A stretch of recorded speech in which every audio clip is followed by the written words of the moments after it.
New tonight, billions of dollars of cash the New York Fed sent to Iraq during the war are missing. CNBC's Eamon Javers joins us now with a special Investigations Inc. look at the Baghdad job. Good evening, Eamon. Good evening, Larry. Well, the report from the Inspector General today reveals several disturbing instances of money being mishandled in Baghdad, and it also tracked down $6.6 billion that had previously been unaccounted for. But that still leaves the fate of billions of dollars unknown. The mission, the largest airborne transfer of currency in history. Baghdad, 2003.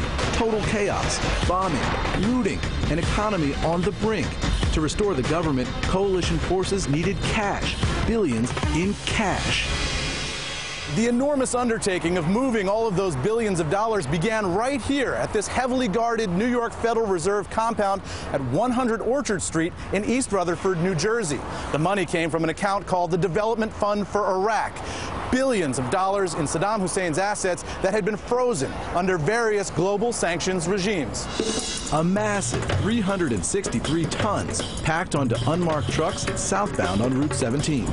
They rolled the trucks south on 95, about 230 miles to Washington, D.C. That's about 4 hours to Andrews Air Force Base. Destination, Baghdad.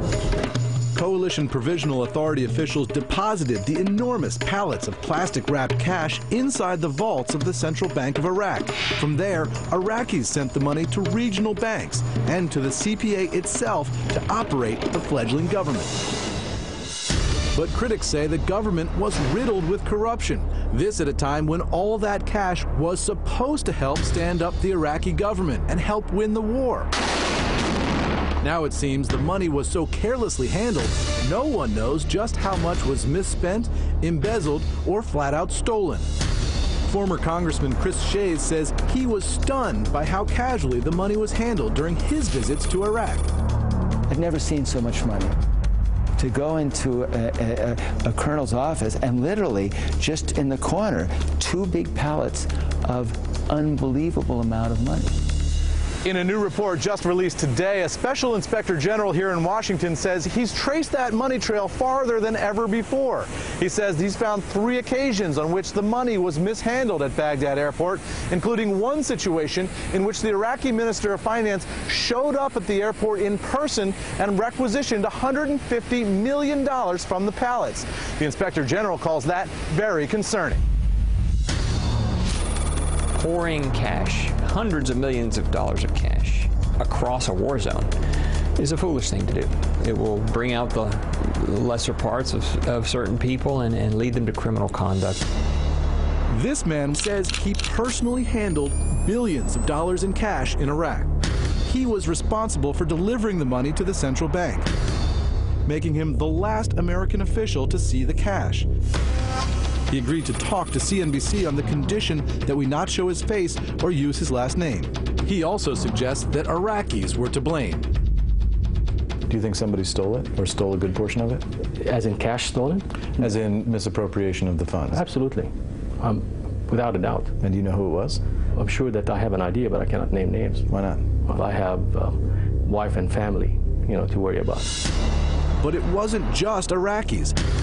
At least 93 people have been charged in U.S. courts with financial crimes in Iraq, using everything from bribery to money laundering and Swiss bank accounts.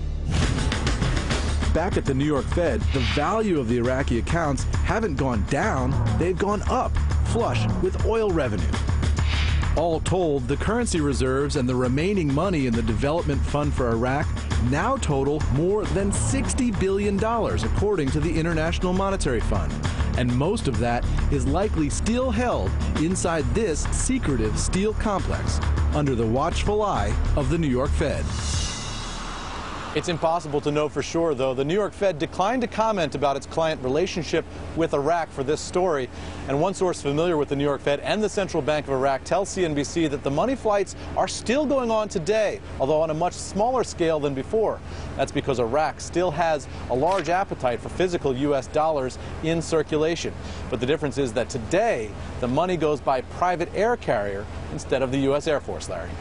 All right, many thanks to CNBC's Eamon Javers. Coming up next on Kudlow, we will show you why income inequality is less than you're being told, less, and why the top 1% suffered the worst losses during the recession. We have the numbers coming up, and we're going to walk through another handsome stock market rally. Maybe stocks are going to keep going up. America would love that. We need some good news for change. I'm Larry Kudlow. Please stay with us.